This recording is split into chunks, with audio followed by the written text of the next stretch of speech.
Today we are going to talk about 10 books that I will always and forever recommend. Some of these are more well known, some of these I think are highly underrated. A lot of these are on the newer side. We've got a lot of fun things to talk about. First of all, anything by P. Djeli Clark. I think he is one of the most underrated fantasy authors. He writes a lot of historical fantasy, a lot of steampunk style fantasy, and it's all very fun and cinematic. These are my two personal favorites. We'll talk about A Master of Jinn first. This takes place in an alternate version of Cairo in 1912, where Jinn have become integrated into human society and now live alongside us.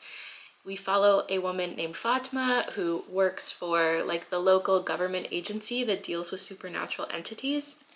There is a sapphic romance subplot in here. There's a murder mystery. There are conspiracies. There's a very unique villain. All of it was so immersive and, like I said, so cinematic. This feels like you're watching a movie. I loved it so much. And there are 3 associated short stories that you can read before or after this. I think technically they all take place before the events of this book, but I read them after, and I feel like it just really helped fill out the universe for me. Now, I won't lie, this title threw me off at first, but our main character is an undead assassin that is part of a guild of assassins that are working technically under a goddess, but they carry out these contracts for clients throughout this fantasy city that feels very Caribbean inspired. Again, there is a bit of a mystery in here. There's a conspiracy plot. It's so short, but I think what Clark does really well is very fast-paced world building that feels so integrated that you never really feel lost and you just feel like you're in this world. I love this. It had a lot of action and quite a bit of humor. Next, I rarely see anyone talk about this book. This is Venko by Cherie Dimaline. Now this, in essence, is a found family road trip adventure story. You follow a millennial woman named Lucky. She's a Métis woman from Toronto, and she finds this silver spoon that ends up connecting her to a coven / company friend of witches called Venko. And she ends up having to go on this road trip to New Orleans. It's dangerous, it's dark, it's wild. There's a lot of lovely found family elements in here. There's a very diverse cast. There's a lot of like female empowerment and identity exploration, and this is just such a fun book. This might be the newest book on my list. This is Gifted and Talented by Olivia Blake. It was the first Olivia Blake book I read, and I actually did the audiobook and loved it. This has been described most often, I think, as Succession plus magic. You follow 3 siblings whose very wealthy, very powerful father has just passed away, and they are reuniting not only for his funeral, but to find out what the contents of his will are and who's going to take over his massive tech company. These 3 siblings are all, I would say, flawed in very different ways, but they all have a lot of unrealized potential that weighs very heavily on them. You have the oldest daughter who is running her own tech company and kind of following in her father's footsteps in kind of chaotic ways. The middle child is a son who is the youngest current congressman and is involved in a poly relationship outside of his relationship with his wife. And then you have the youngest daughter, who is the only one who was working for the father and had dreams of being a ballerina that were ruined by an injury. And then add to all of that the fact that they all have these funky magical powers.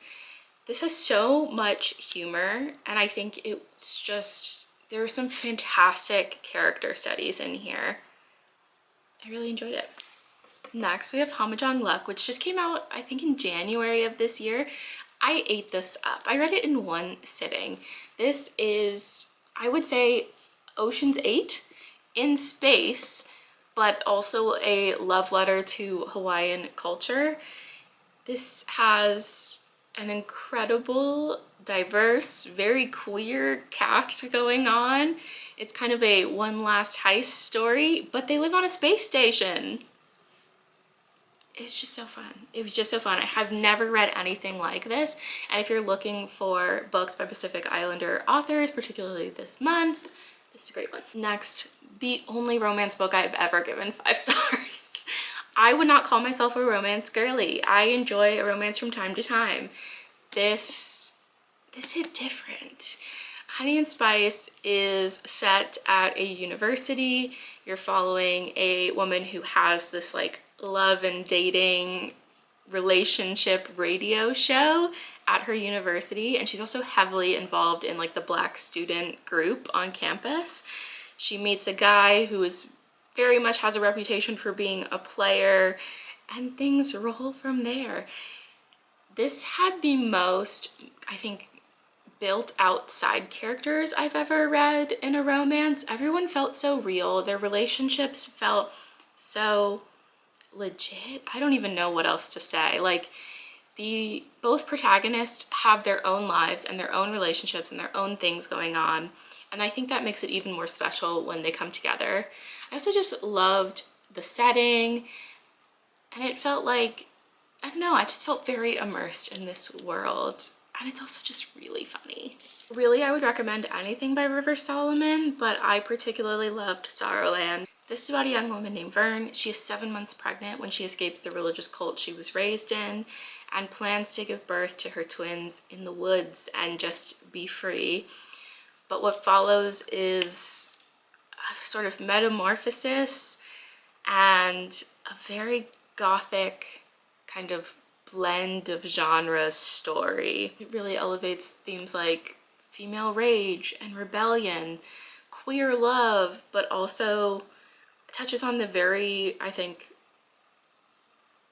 important history of Black people's bodies being used for medical experiments.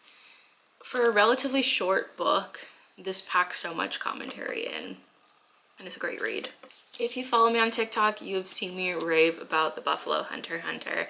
This is the best horror I have ever read. The bulk of the book takes place in 1912 in Montana and is written in the form of a diary. A pastor, white pastor, is recording his experiences meeting and talking with a Blackfeet vampire named Goodstab. Goodstab is kind of telling him his life story, how he came to be a vampire, what he's done since.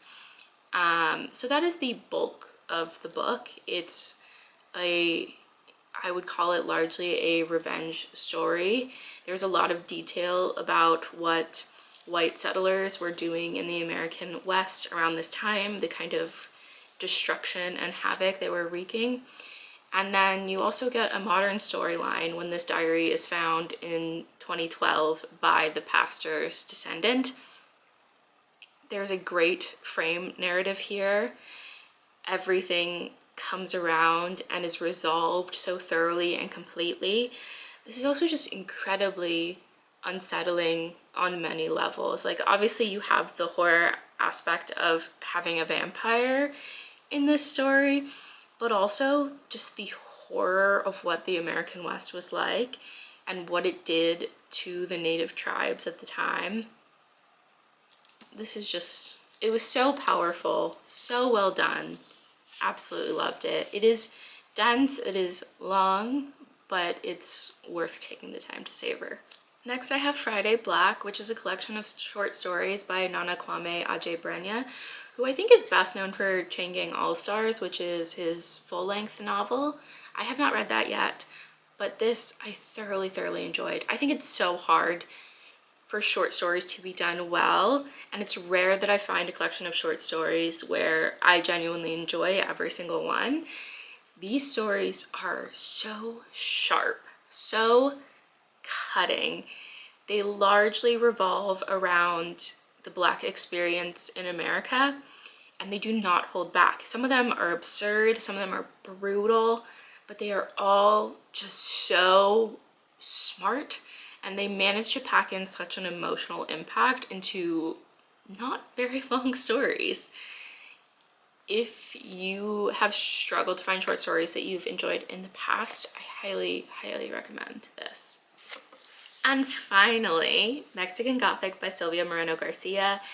I'm such a fan of her in general, but this book in particular I think is special because it takes a very well-known subgenre as far as Gothic fiction and completely turns it into something new and different and unique.